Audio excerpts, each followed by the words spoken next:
A few days ago, we got the news that Anthropic denied a $200 million government contract. $200 million. And remember, Anthropic is worth around 230 billion. OpenAI? Around 730 billion. These are not small startups, but still, Anthropic walked away from that deal. Why? Because allegedly the contract required removing key guardrails from Claude. Guardrails that prevent misuse. Guardrails that stop things like uncontrolled warfare applications. And most importantly, surveillance. They said no.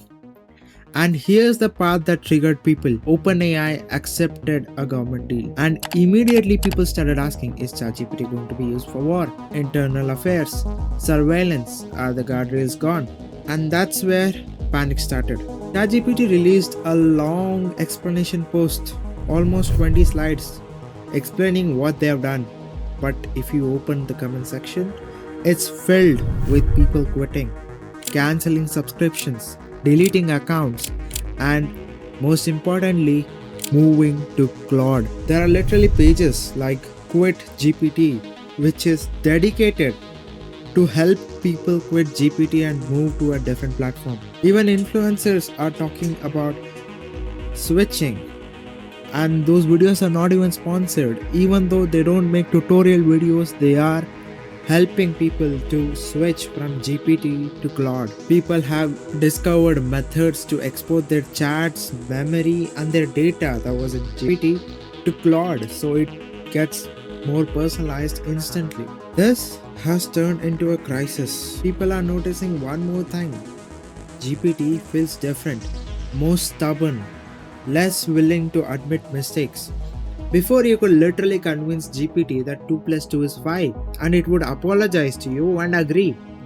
Now, it doesn't. I'll show you my own personal proof. Yesterday, I was talking to ChatGPT about RAM prices and it was still using mid 2025 prices, old prices. If you know anything about tech, you know RAM and SSD and GPU prices have skyrocketed. I thought ChatGPT doesn't know the latest prices, so I gave it a screenshot which had the latest prices and still it didn't agree. It said I was showing it a screenshot where the prices were artificially high. I enabled web search and still after finding out with web search that the prices are high, it showed a really cheap local RAM which was priced as it said and said this is the normal price. It is not ready to accept its own mistakes, and with that you're combining it with military. That's a death wish. Now people heard someone and they're switching instantly. They are panicking. But let's slow down.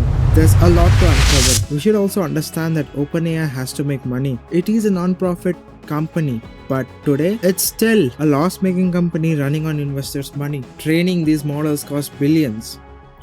But safety guardrails are what make an LLM safe, right? Now OpenAI has also posted an article on their website talking about this situation, including Anthropic's name. Instead of me giving you my own opinions or others' opinions, here's some part of the article in Sam Altman's own voice.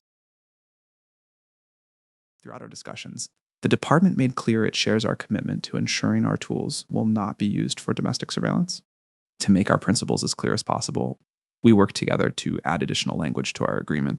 This language makes explicit that our tools will not be used to conduct domestic surveillance of US persons, including through the procurement or use of commercially acquired personal or identifiable information. The department also affirmed that our services will not be used by Department of War intelligence agencies like the NSA. Any services to those agencies would require a new agreement. We think our agreement has more guardrails than any previous agreement for classified AI deployments, including Anthropic's. Here's why.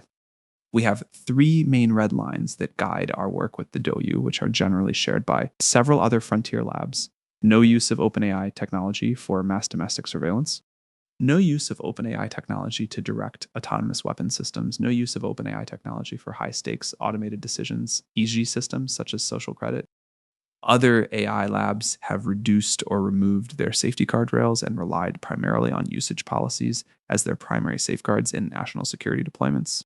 We think our approach better protects against unacceptable use. In our agreement, we protect our red lines through a more expansive, multi-layered approach. We retain full discretion over our safety stack. We deploy via cloud. Cleared OpenAI personnel are in the loop, and we have strong contractual protections. This is all in addition to the strong existing protections in US law. We believe strongly in democracy, given the importance of this technology. We believe strongly in democracy, given the importance of this technology. We believe that the only good path forward requires deep collaboration between AI efforts and the democratic process. We also believe our technology is going to introduce new risks in the world, and we want the people defending the United States to have the best tools. This was a part of the article. It's not the full article. They have released a very long article for which the link is in the description. You can also listen to it on their website. These kind of videos take a long time to make, so I would really appreciate you subscribing the channel so that we can upload more such high quality videos.